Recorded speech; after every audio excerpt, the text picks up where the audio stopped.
All right. It is 5 o'clock. I will call this meeting to order. Um, Huang Tran Chair is here. And up here online are committee members Jack Dovey and Erica Norton. Also, Deputy Mayor Susan Honda. Did I miss anybody? I'm here too. Jack Walsh is here Jack too. Walsh. Thank you. I couldn't see any of you on the screen, so I apologize. Anybody else? Okay, very good. So the first item is public comments. Sherry, do we have anything? No public. We don't have any public comments. Moving on to item number 3, committee business. Item A, approval of summary minutes, February 28, 2023. I'd like to move approval of the minutes and move to consent agenda for the next council meeting on April 4th. Second. We have a motion and a second. All in favor, please say aye. Aye. Aye. The matter passed 3-0. Thank you. We are moving to item B, Sahali track replacement retainage release. Autumn, welcome. Good evening, Chair Tran, committee members, Deputy Mayor Honda. Thank you for having me this evening. The policy question before you is, should the City Council accept the Sahali track replacement project as complete and authorize staff to release retainage? This project was completed last year in coordination with the Federal Way Public Schools and King County Youth and Amateur Sports Grant. Happy to answer any questions. Thank you, Autumn. Any questions? Hearing none. May I have a motion, please? I move to forward approval of the Sahali track replacement project as complete and release retainage to the April 4th, 2023 consent agenda for approval. I second that. Great. All in favor, please say aye. Aye. Aye. Aye. The matter passed 3-0. Thank you. Item C, Spectra Venue Management 2022 incentive fee. Hold on. Spectra Venue Management 2022 incentive fee, who is also now Oakview Group. Should the City Council approve the Spectra Venue Management 2022 incentive fee in the amount of $67,458 and authorize staff to submit to finance for payment? Per the Spectra Venue Management contract, we do have a qualitative and quantitative component. This is their 2022 performance, and I'm happy to answer any questions. Thank you for that information. Does anybody have questions for Autumn? I have a question. Go ahead. Oh, you probably can't see me, but could you explain a little bit about what this is? And also, when is the contract for Spectra up? Or when do we start renegotiating that contract? Absolutely. So their qualitative and quantitative components are made up of two things. When the contract was negotiated, the qualitative components were in regards to customer surveys. How are food and beverage standards being upheld, customer service, cleanliness of the building, as well as there is a financial portion that asks them to reduce the subsidy by a certain percentage every single year. The subsidy is based off of whatever the authorized budget is. So last year it was $911,000. And so if they reduce that over the course of the year within their projected budget, that is what this is calculated on. We will begin negotiation with Oakview Group for contract renewal in the next 60 to 90 days. The contract technically expires as of December 31st of this year. However, it will continue to roll forward as is if there isn't any motion made prior to then, but we will be bringing it forth in the Parks Committees over the next 60 days. So 2 more questions, if you don't mind, Chair. Go ahead. One, who does the money go to? Does this go to the staff and is divided among the staff as a bonus if the subsidy is reduced? And 2, are we going to put out a request for proposals for other companies to tell us how they could manage the venue, or just talk to this one company? The incentive fee, it does not go back to staff. The incentive fee is paid directly to corporate. That is part of the contractual incentive for Oakview Group. And it is not staff's intent to go out for proposal at this time for venue management. So if the council wanted to do that, is that something that we need to talk to the mayor about? Because I've heard some discussion among council that perhaps that's something we'd want to do. Ken Van Alstyne, Assistant City Attorney. Yes, that's definitely an avenue that the council could take, is to talk to the mayor and have the mayor direct staff to go out for an RFP. Okay, thank you. And I Thank would you. I'll support you on that, Susan. Oh, thank you. Hey, this is Jack Dovey. I have a question on the amount of money that was reduced. What's the ratio of reduction versus the payment? I mean, is it like 2 to 1, 3 to 1? How is the bonus calculated? It is a percentage of the reduction. Brian, I'm going to call on you because the number's not on the top. It's 20% of what was reduced. So the 20% of the savings. So they reduced the budget by 20%? Is that what you said? And then this is the amount that they would get for doing that? If they reduced the budget by $200,000, they would receive 20% of that. For Got it. Okay, Yep. thank you. That's fair. Any other questions? I don't have a question. However, I think it only makes sense that there be an RFP for when it comes time for renewal. I have my doubts if we find anybody more qualified and suited than the Oakview Group, but I still think it only makes sense to cover all the bases. See, I kind of differ on that because I'm not sure, being at April already, that you can do an RFP, go to bid, and have it ready by December to make a decision. Maybe there is, but I don't think we have time to do that. And that's 8 months? Yeah, well, it's going to take you 3 months to put it together, 3 months to do it. I don't know. It might be So then- aggressive, is what I'm saying. Then we would sign another agreement for another 7 years without going out to Oh. see what else is available? You might go for one.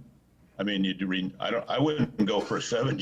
I wouldn't sign a 7-year contract if we didn't go out and do an RFP. But if we're talking about a renewal, Okay. then if it's short term, 1 year, and you figure it out, but 7 years, no. Okay, I was just wondering how you wanted to do that. Okay. And if we weren't able to find someone else, couldn't we negotiate better terms? Autumn For the Gressett here, if I may. One of the things we plan on bringing forth to the council is additional terms and some adjustments as we move forward. The staff's intent is not to sort of rinse, repeat the previous contract. Okay, thank you. Okay, thank you. Okay, look like we may have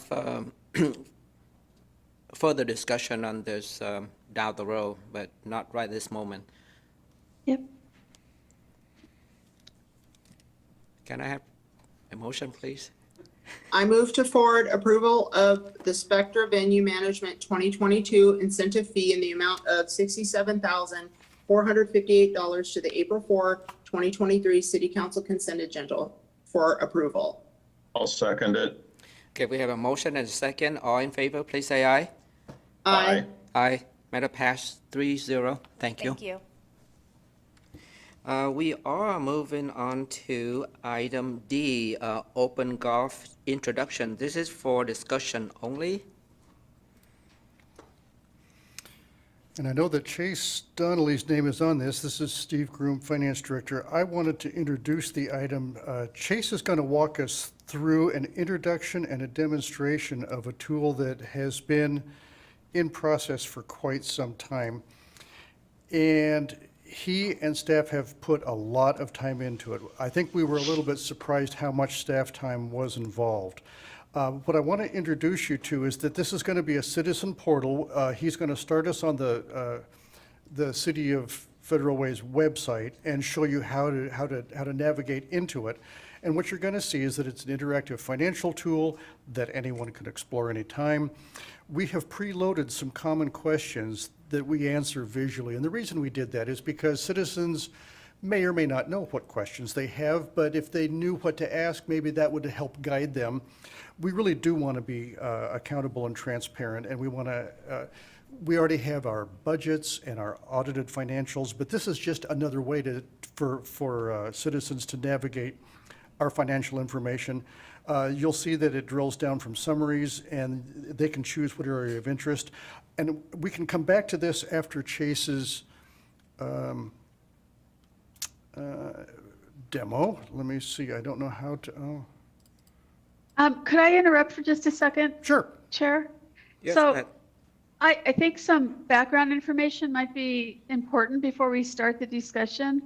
This was something that the council started way back during COVID, and we used the CARES, some of the CARES money to start this so that we could make the financial information from the city easier for staff, council, and the citizens and residents in a Federal Way to follow. So it's taken some time to get here, and I'm really excited that we're here. But this was something that was started quite a long time ago with some CARES funding.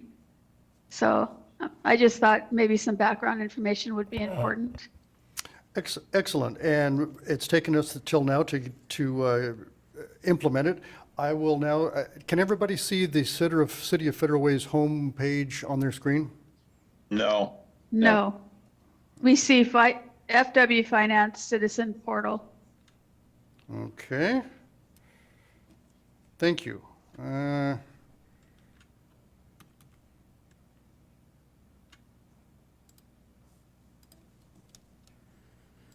we see us. Yeah. I can see you. There, how about now? Looks Yes. good. Okay, I will hand it over to Chase. He's done all the work, and I'd like him to get the credit and do the demonstration for you. Good evening. So before you, as Steve just said, is our financial and budget insights tool. And I'm going to walk you through where this is located on our website, and then I'm going to walk you through a brief demo to go through some of these items that we've placed out on this site. And I hope you enjoy it and get out there and explore. So this is the City of Federal Way website landing page. If you go inside City Hall at this top link, and you go down to Finance under Departments, this takes you to the Finance Department landing page where all of our budgets are located, as well as our annual reports and other financial information. If you scroll down on this page a little bit, you'll see the Financial and Budget Insight tool as a link right over here on the right. So I'm going to click this, and this is going to take us straight to the Financial and Budget Insights tool website. So as you can see, this is a stories page that talks about a number of the financial components of the city. We have 5 major clickable boxes with questions pre-asked on them, and I'll take you through a brief demo, and I would encourage you to go out there and click through this interactive tool. It's very interactive and self-explanatory at some level, but I'm going to walk you through each of these just to give you some insight on it. So some of the major questions that I'm going to walk through is, where does the city's money come from? So some of the major taxes, charges for services, different items like that. What is the city's money spent on? By major expense category, like salaries and wages, supplies, services and charges, capital purchases. And then what is the city's money spent on by department? So if you're wanting to look at, for example, the police department, parks department, community development, number of those departments, you could look at that graph. And I'm just gonna go through these briefly right here, and then I'll actually click into some of them and give you a demo on them. Fourth question is, what are the different taxes and major revenue sources that the city collects, and trend data on that? So if someone asks you, how much sales tax does the city collect? And what has it been over the last 6 years? You could pull that information up right here. And then lastly, does the city stay within the budget? And of course, we do.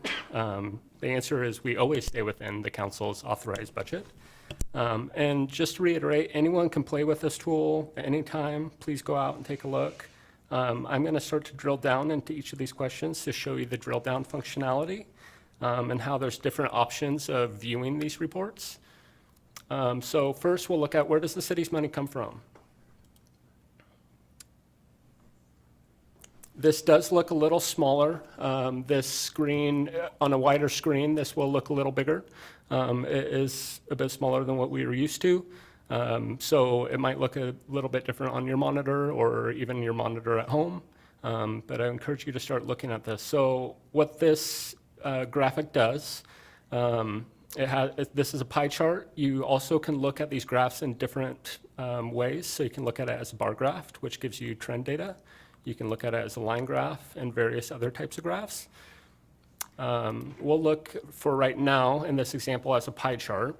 There's this little toolbar down at the bottom that you can kind of scroll through, and it will show you the different years. So if it starts at 2018 actual, you can see 2019, 2020, 2021, and so on, as well as the budget numbers. So that's going to be the toolbar with that. With the pie chart, with bar graph, excuse me, you can see it all at once.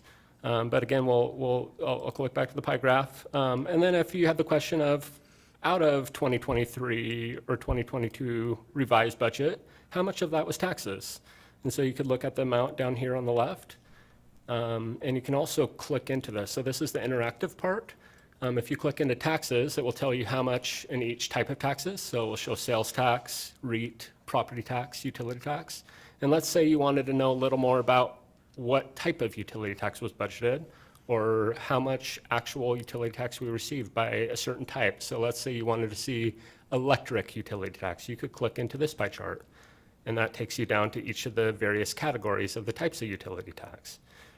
If we go back, you could also see REET, how much we've collected in a given year. You could switch that to a bar graph, see how much that has been over the last several years. And you can also click into these bar graphs if you wanted to see a little more detail for a specific type of revenue source. Also, down below, if you wanted to look just for the amounts, for those that love detailed numbers, you can look at each of the specific amounts for those type of figures. I'm going to jump to the next graph on the home page. So that link that I just clicked there was at the bottom, and it just said Federal Way's homepage, and it takes you back to the front screen. So the second question that we ask on the site is, what is the city's money spent on? And this is by major category. Again, it's in pie chart form or bar graph. It gives trend data. You can scroll along here. Let's look at 2021 actual. If you're wanting to know, for example, how much was spent on personnel within the city, within a given year, you can click into that pie chart and see how much was salaries and wages versus benefits.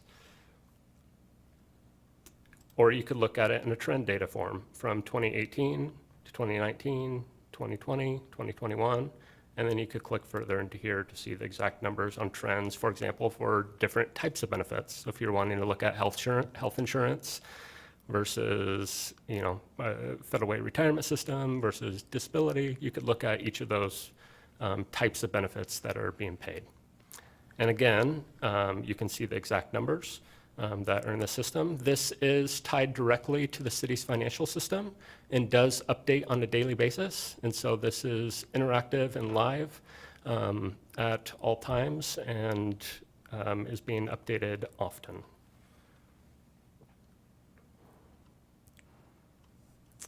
Again, if you scroll down to the bottom of this chart, you can go back to the Federal Way's homepage, and it will take you back to each of those figures that you can click on.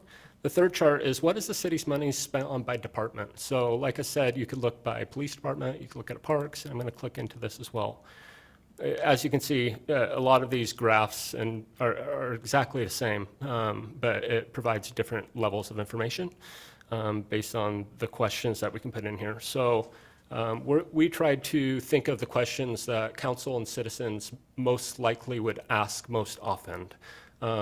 These can be adjusted at times, but it gives a lot of the data. And so we can write a question here, and then you create the graph over here to link to the data that you want the question to answer. This again has the same types of viewing reports. It has the same toolbars and the same actual amounts. This one is a little unique. It does split it out when you first get here. When it says by department, it's when you first see it, you think this isn't a department. This says governmental and proprietary, right? So in governmental accounting, there's governmental funds and there's proprietary funds. Your governmental funds are things like your general fund, which would be most of your city departments. It's your special revenue funds, which include things like Federal Way Community Center, Performing Arts and Event Center. Those are some of your special revenue funds. And then your proprietary funds are things like Surface Water Management, Dumas Bay Center, the Fleet and Equipment Fund. So we'll click into the governmental fund because that's the largest pie slice, right? And it has most of the information. And so, like I said, you'll see the general fund, which is our major fund, which has departments like finance, parks, parks general fund at least. It has law, municipal court, city clerk, human resources, a number of our city departments. And so I'll click into this to get you down to the department level. So as you can see, police department, the biggest slice of the general fund. It'll show the amount here, and you can even drill in further and see specifically within police different, this is different divisions of the police department, and then the police as a whole. So this can give you departmental information by individual amounts as well as in a pie slice form. And then I'm going to back up and show you just special revenue just to show you that this is where you could find something like the Performing Arts and Event Center, Federal Way Community Center, the jail fund as a special revenue fund. So those might be some things that you want to look at, and you can click into any of these and see what we spent year over year within this information.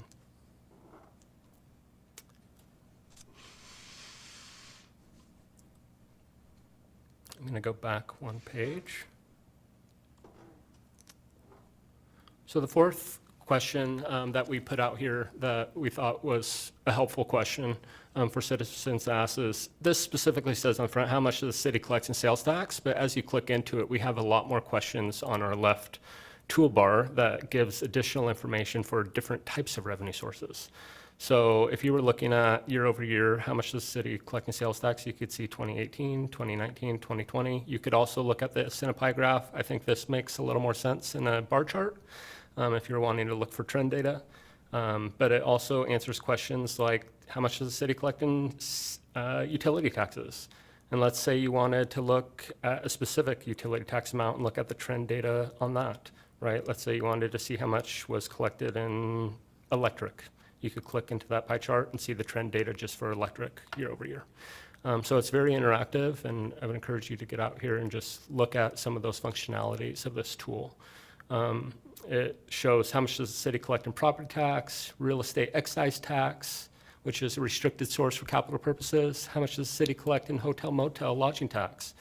And as you can see with this, that Steve's been discussing with our monthly financial reports, that this has really made a comeback since the pandemic years. I mean, as you can see in 2020, really took a big dip, and now it's starting to grow back.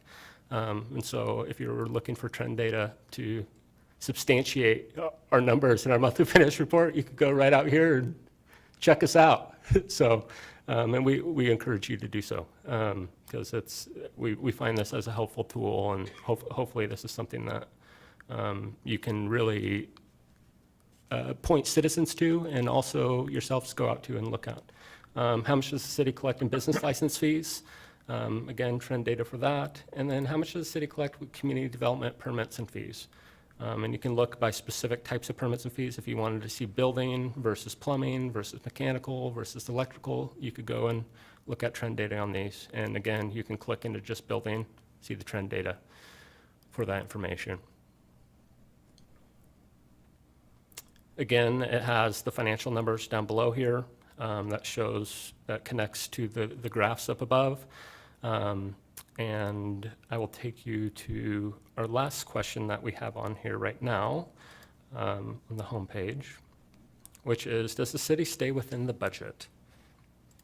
And of course we do. We have to by law, and we make every effort to do so.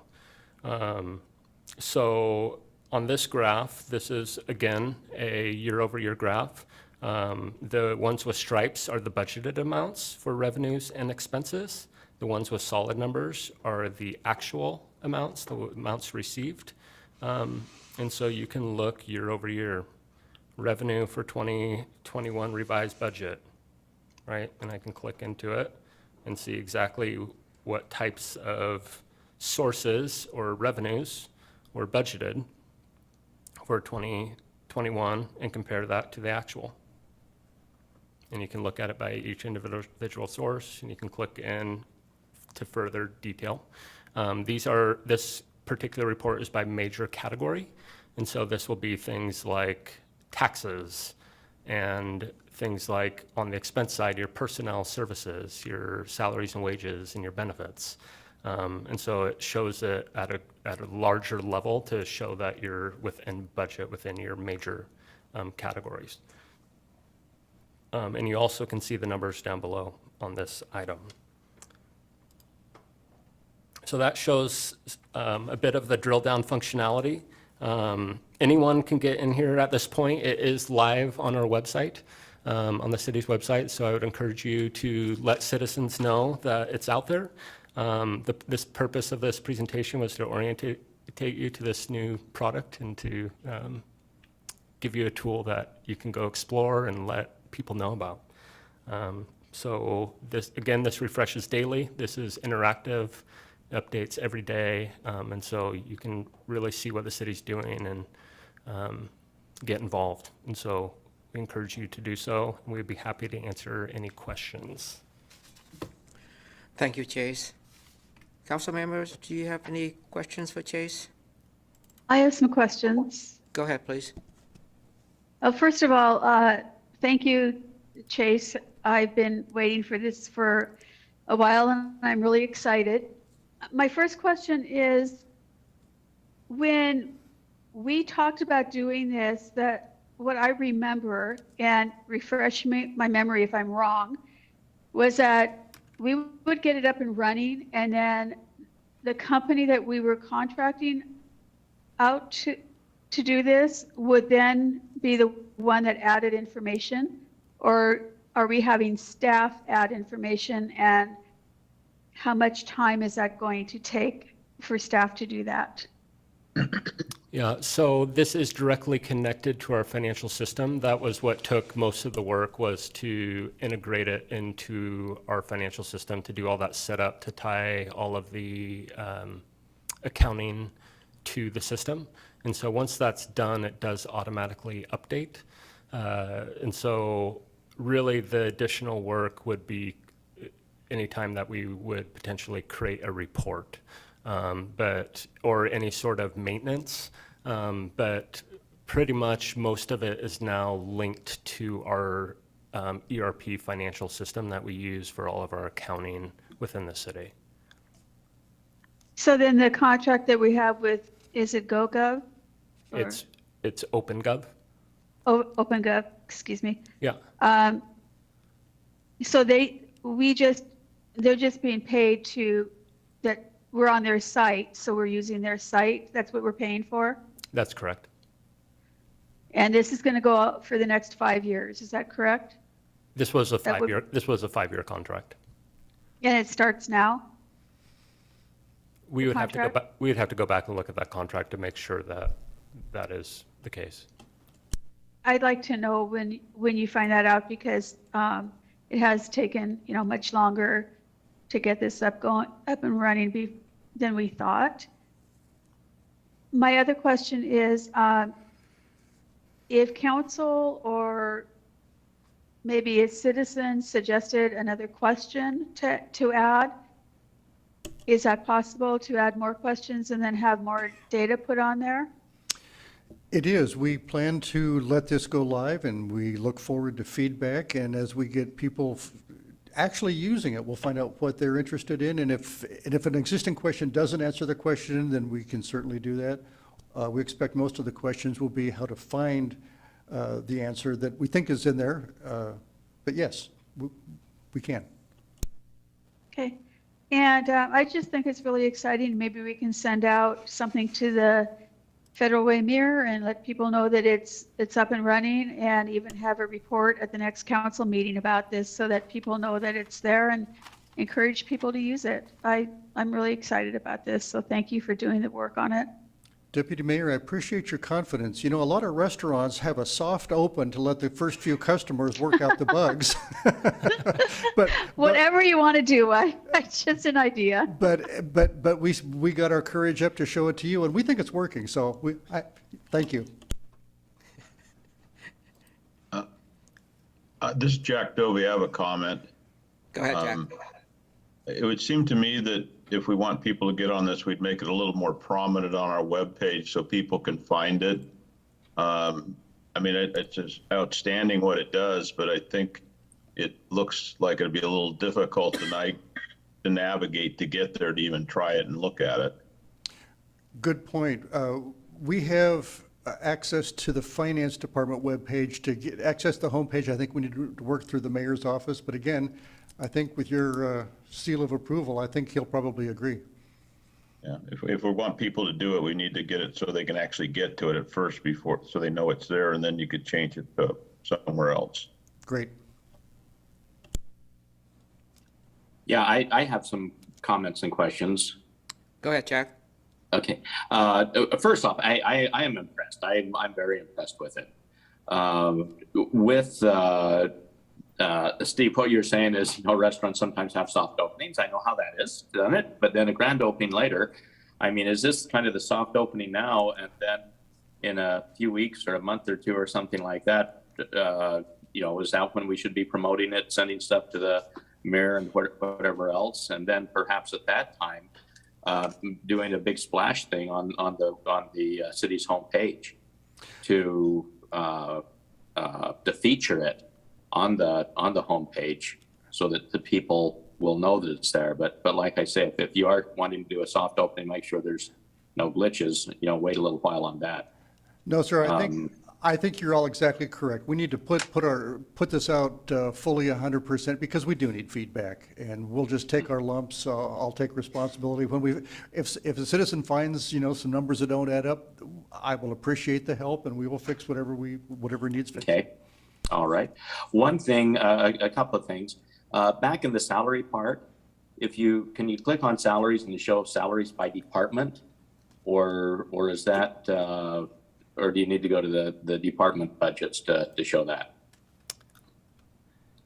It's not going to show like specific position salaries, but let me see if there's a salary total by department. Let me get back out to the. Yeah, total. I mean, so they can see what the salaries are, what percentage is police, what part is percentage of the salaries is public works, things of that nature. This is the department one. Yeah, that one does not have it. Let's look at But if we go back to this one. the salary. Yeah, it just does it by major category. Mm-hmm. Mm-hmm. Yeah. I mean, I suspect we may have some citizens that would be liking to see how the salaries are broken up by department. I don't know whether that would be a major thing to do or if it'd be relatively easy. I have no idea. One thing also, a possible improvement, when you went to the proprietary part, most of the citizens are going to have absolutely no idea what that means. And so perhaps a little more of an explanation, or perhaps have a glossary in there where people can click on a glossary of terms where they can, have a better understanding of what proprietary is, or when they see REET, what is REET? Just a glossary of terms link so that they can be able to utilize it better. But overall, I'm very impressed. Great job, guys. See, that's the feedback we're looking for. Thank you. Anybody else? I'm just really excited, so thank you so much. I'm glad it's here. Great. I just have a really quick questions. With this information, if somebody want to download the information, can they do that? Like download it into Excel? Yes. It's a good question. Spreadsheet, yeah, it looks like there is an option to put it into a CSV file. Got it. Okay. Thank you. Thanks, Sherry. Great. Thank you, Chase, and thank you all the council members for your suggestion. We certainly will make sure that when we ready for the grand opening, we'll invite everybody, right? Thank you. Yeah. And please get out and click around. Yes. We'll play with it. Thank you. Yeah. Chair, I have one more question. Yes. So, Steve, are we not ready then to take it to a council meeting and make it, this is available now, or you want to wait on that? We can wait. I can just suggest- want to know your, I will suggest to the mayor that he add it to the mayor's report, perhaps. I think, because we have gone live. Okay. There's no reason not to publicize it anyway, that the right way to do it is. okay, Thank you. Thank you. thank you. All right. Good stuff. Jack, I still see your hands up. Do you have questions or comments?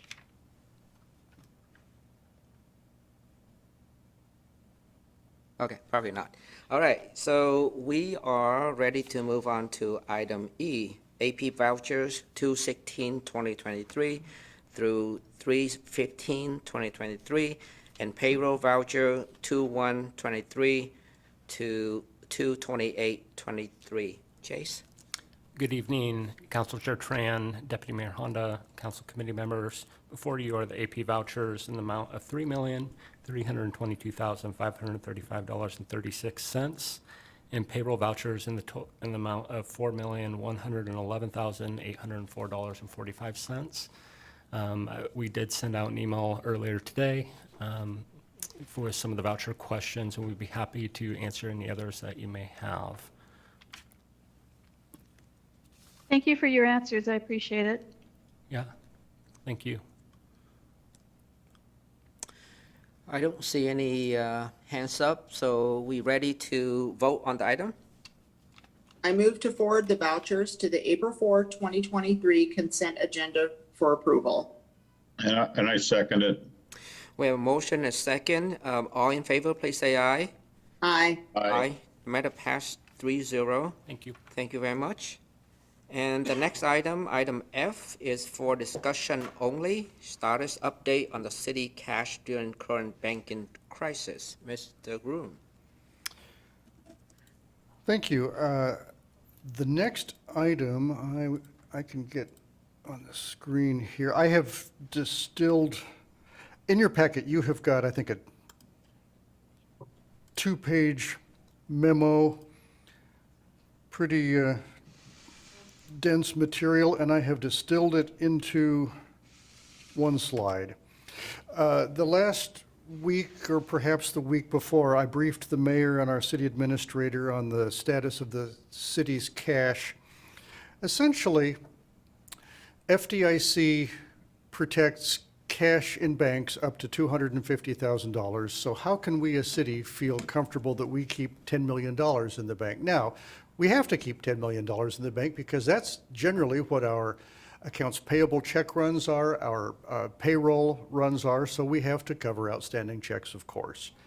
So the reason I wanted to bring this as a discussion item, it's an informational item. You're the finance committee, and as our governing body, I wanted to make sure that you were briefed. In the state of Washington, in order for a bank to operate, state statutes require that they comply with all of the rules and regulations of the Public Deposit Protection Commission. That is essentially an arm of the state treasurer. The governor and the lieutenant governor, I think, are also on it. But in order to operate as a bank in the state of Washington, there are collateralization requirements. What that means is if we have $10 million in a checking account in a bank, that bank is required to have 50% at least of investments that they have purchased that back up our deposits. And what those investments are, it's treasuries and agencies, the same sort of thing that we purchase.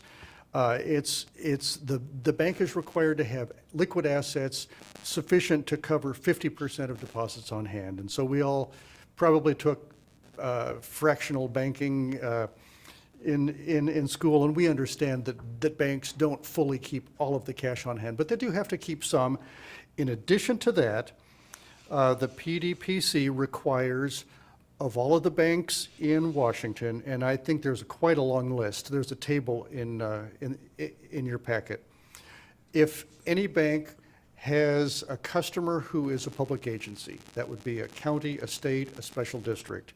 If any of those banks suffer a loss that creates a loss of public funds, all of the other banks must pool together in a pro rata share and backfill it, covering all of the public money. So that means if you're a taxpayer in the state of Washington, your money that's on deposit with any of the public agencies have a plan to be covered safely. We bank with Key Bank. Its current collateralization rate, I think, was 57%, which was exactly in line with other banks that you probably saw on the list, such as Wells Fargo and Bank of America. So the system is working. The reason I bring this up is because in the current banking environment, you're seeing headline news that banks are going bankrupt. They're suffering bankruptcies. And so what happens to the depositors? What happens to the bondholders, the debt? And our primary concern is our taxpayers' cash that we have on deposit. So I wanted to bring this report to you, put it on file, make it fairly public so that anybody can look it up on our agenda and find the packet item and read for themselves if you like, and you can point people to that. That's the only purpose of this agenda item. I'm happy to answer any questions, but just wanted to make sure that you felt briefed. Thank you, Steve. So I do have a questions. So last week I received this email from Sophie, S-O-F-I, is the investment company. So they notifies all of their account holder that their account now insure up to $2 million FDIC. How is that even possible? That would require, I would think, federal legislation, and that's beyond where I've investigated. I've had conversations with the state treasurer's office to satisfy myself about our banking accounts. That's as far as I went. Okay. The short answer is I don't know. Okay. I'll forward the email to you and see if we can. I can learn one dig thing a day. I'd be further. happy to. Yeah. Okay, great. So, hey, Steve, I have one question for you. Yes, sir. You know, we're talking about bank liquidity and what they insure, but all the funds that we have at the state level, those are in some bank somewhere, right? So, I mean, you know, they have the same backup I mean, you know, we're talking about the cash we have in Key Bank, which, you know, it is what it is, and but the bigger number is that big number that's sitting in the state of Washington. That's in some bank somewhere, isn't it? That's about 39 million, I think, currently. No, it's actually not. The state has invested in treasuries and agencies, and some of their money is in banks as well. Okay. So, Well, if they're in treasuries, right, which has the full faith and credit of the federal Yeah. government. Right. okay. Excellent question. You're covering all our bases. Thank you.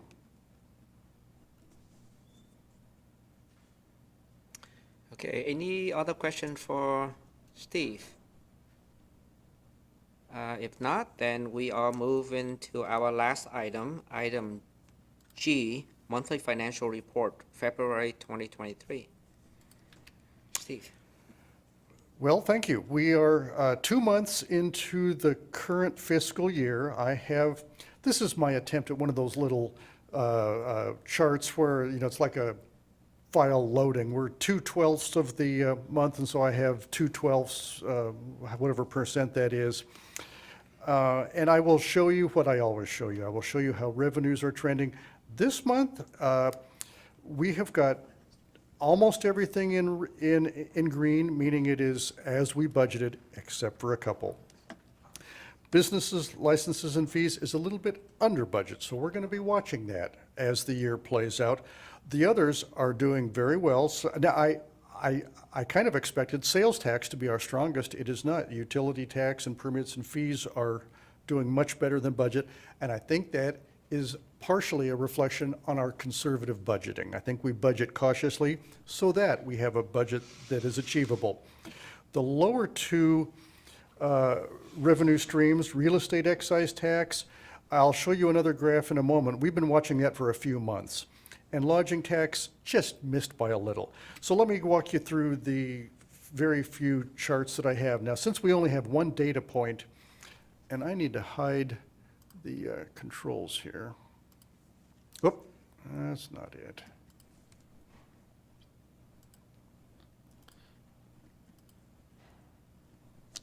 I don't know how to get that thing to go up. There we are.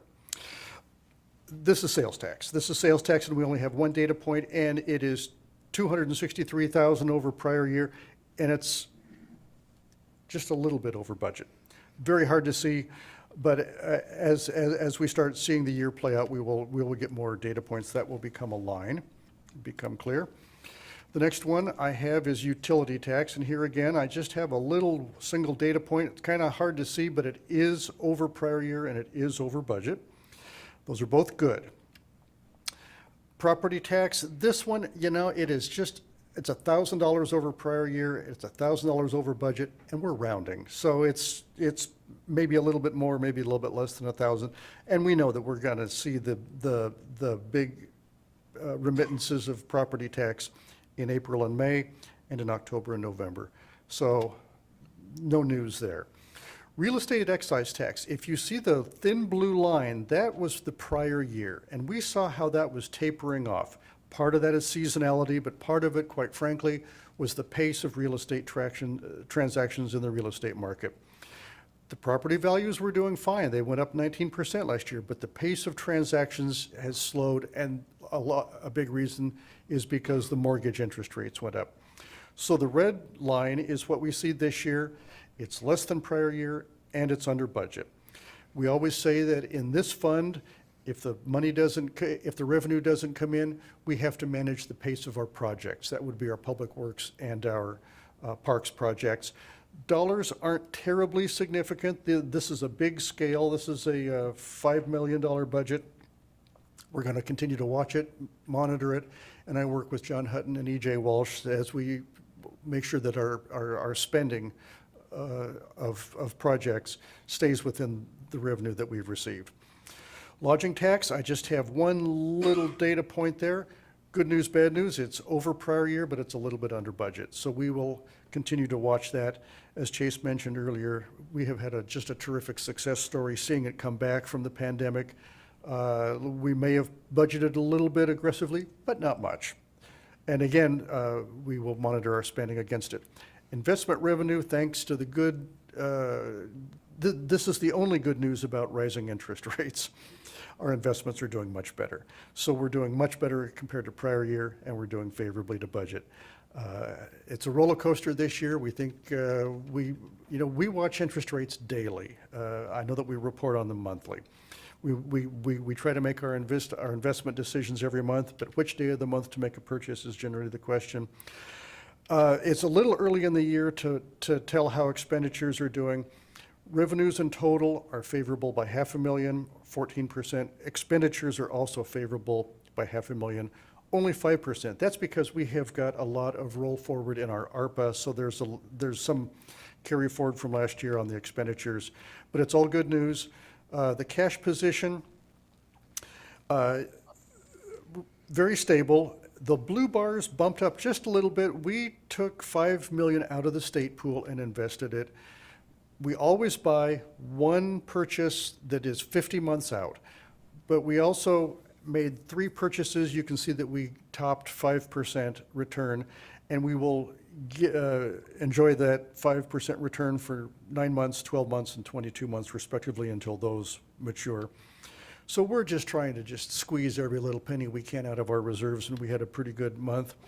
Our benchmark, this shows how interest rates have gone over time. A couple of months ago, I thought that we had peaked and we were coming down, but then they went back up again. It really is a roller coaster, and it really is hard to predict the future. So what we're doing is we're sticking to our plan. We're staying disciplined. When one thing matures, we purchase it, whatever the interest rates are, and we only have $1 million that's exposed to interest rate risk, to reinvestment risk. This is what our holdings look like. Councilman Dovey, yes, right there is the $39.8 million in the state pool.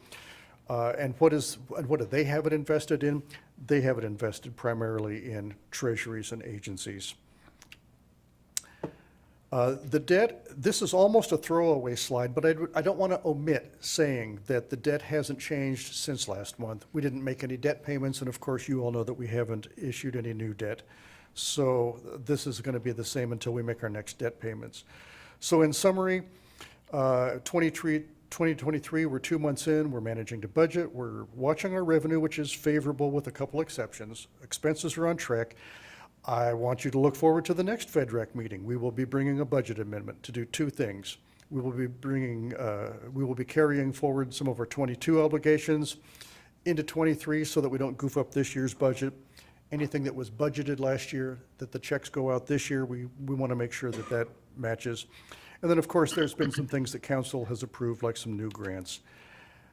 And that is my report. Thank you very much for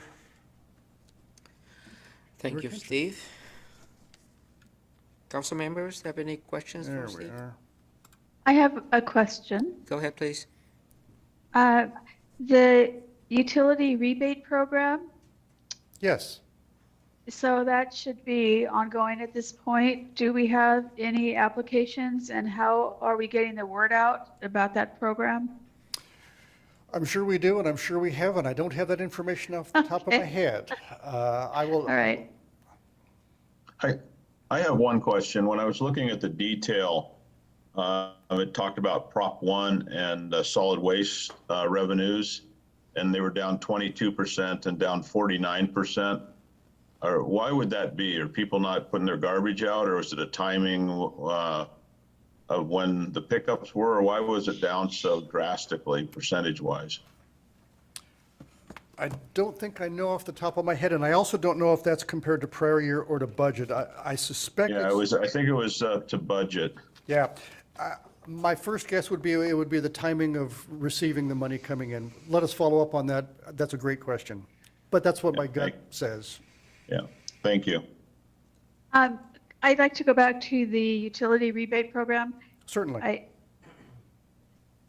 I haven't seen anything in the Federal Way Mirror. I know not everyone reads it, but some people do. If we could get something in the Federal Way Mirror about that program, I really want to get that used by the folks who need to use it. And, you know, the last few years have been pretty low in the amount of folks who have used it. So we really need to get the word out about that. Applications are due at the end of May or beginning of May. I'm not sure, but sometime in May, I believe. So there's not that much time left to get to get people to apply for that. Certainly. And yes. on the budget adjustments, we had, as the council, talked about providing some money to the arts organizations. So I'm hoping in the budget adjustment that you're bringing forward, you've got some money in there for that. Good reminder. Yes, I remember that discussion. Thank you. Okay, awesome. Thank you.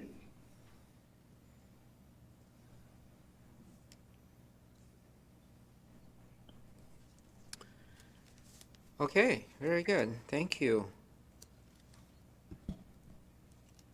Erica, you're so quiet tonight. Oh, I'm just tired from doing physical labor. I think we're all tired from walking. Yeah, Sure. I've been digging holes and cutting down vines. Yeah, I've done more walking the last 3 days than, anyway. That's all the best Me exercise. too. All over Washington. Do you want to, are we going to forward the February monthly financial report or? Yes, we need to Oh, vote on yes. it, If please. you make a motion, I'll step away from the podium. Thank you very much. Okay. I move to forward the February 2023 monthly financial report to the April 4, 2023 consent agenda for approval. I second. We have a motion and a second. All in favor, please say aye. Aye. Aye. The matter passed 3-0. And that concludes our meeting for today. Our future meeting is going to be on April 25th at 5 p.m. Although some of the council members, myself included, will be in Tokyo at that time. So 5 p.m. here will be 9 a.m. in Tokyo on Wednesday, April 26th. So at this time, I don't know what our schedule over there look like. So if they have a meeting scheduled in that time, then most likely I would not be able to attend the FedRAC meetings. Staff will check the itinerary and we will communicate back out. That's a good reminder. And Chairman, I will be in town, so I will be on the dais. Oh, wonderful. There you go. This is a resilient committee. Thank you all for all of your flexibility in making this meeting happen on behalf of all staff. Great. Recording stopped. If council members, Jack Dovey will be here, and then council member Erica Norton be able to join him, then you should be able to conduct the meeting then. I'll be there. Perfect. Thank you very much. Apparently there's, I was asking about the need for meetings when we were on the trip to Asia. But John Hutton called me today, and there's a item which normally would come to the Parks Committee meeting, that the way the timing is, it won't fit to go to the Parks Committee, and so he wanted to take it to FedRAC. And so that item would probably be on it's a kind of a must take care of item. It'll probably be on the FedRAC agenda, so. Yeah, right, thanks for saying that, Jack. There is a critical item that'll be on the FedRAC agenda for next time, but it sounds like we'll have the appropriate quorum. Great. That's awesome. Yeah. All right. Well, if we don't have anything else, then thank you, everybody, especially council members. You are now, 9 o'clock over there? Yeah. Yep, Yeah. almost. All right. And we all have very And early flights in the morning. Most of us will be up before 5 in the morning to catch flights, so. Well, have a safe trip home. Good. Right. See you at council meeting. Bye. Bye. Good night. Good night. Thanks. Thank you, staff. Good night.